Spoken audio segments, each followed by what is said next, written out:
absurdong doktrina o mga aral at katuruang walang batayan sa banal na kasulatan at puro sariling pagpapakahulugan lamang ng mga pastor na nagtatanyag na sila raw ang mga mangangaral na sa Diyos. Ang mga maling aral ng iba't ibang samahan ng pananampalataya na ibinulgar ng programang ito sa pangunguna ni Brother Eli Soriano ang siya namang nagbigay daan upang ang kanilang mga membro ay maliwanagan ng kaisipan at magpasyang iwan ang kanilang mga maling pananampalataya. Lalong-lalo na ang mga miyembro ng Iglesia ni Cristo ni Manalo na punong-puno ng mga salungatan at mga aral na walang basehan sa banal na kasulatan. Ngayong gabi ay matutunghayan po natin ang mga dating kaanib sa samahang itinatag ni Ginoong Felix Manalo na nagpasyang talikuran na ang kanilang dating maling paniniwala. Mga kaluluwang nabuksan ang isipan dahil sa mga maling aral ng kanilang iglesyang nalantad na sa publiko. Narito po at ating panoorin ang ilan sa kanila na nagnais magpahayag ng kanilang pananampalataya. Umalis po ako sa Iglesia ni Cristo kasi napatunayan ko po na yung aral iba-iba na minsan hindi nagkakapare-pareho. Nung nagsusuri po ako, mas tumibay yung paniniwala at pananampalataya ko kay Brad sa mga sinasabi ni Brad Eli.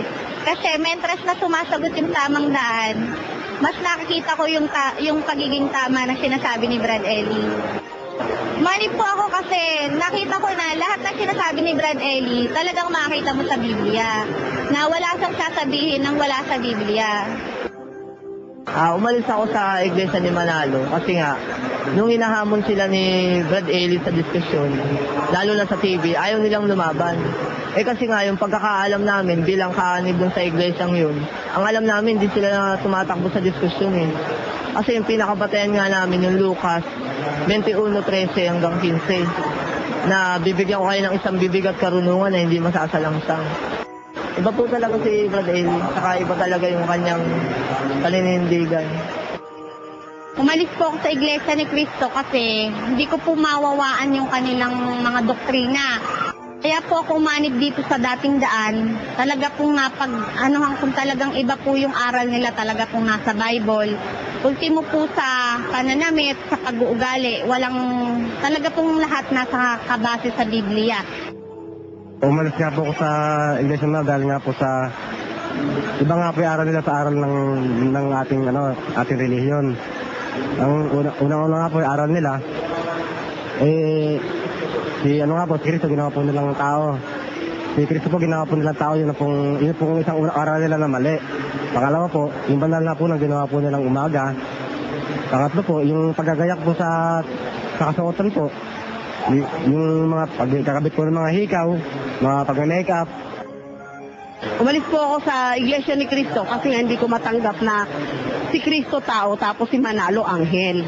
Anib kami dahil sa aral. Yung aral talagang iba. Tsaka si Brad Eli talagang binabasa yung mga talata. Pinapaunawa talaga bawat letra nung nakasulat. Sa Iglesia ni Cristo na pagkaganda-ganda, na yung talagang ang lalaki, ang ganda-ganda, pero naman ang aral, walang laman. Kumbaga, malaki nga ang kapilya, wala namang laman ang aral.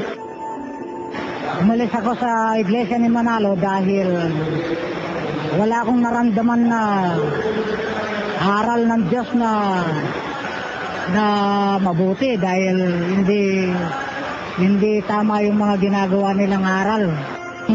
Dating daan, kahit na anong gawin nilang paninira, ay yung mga tao, alam hinto naman ng bautismo at saka aanib nila dito. Nakikita naman nila, sila. Ay kahit anong sabihin nila, ay puro pangimbabaw at saka paninira lang dito kay Brad Eli. Hindi naman mga bobo yung mga nanonood. Alam naman nila na wala namang katotohanan ng mga ginagawa nilang yan.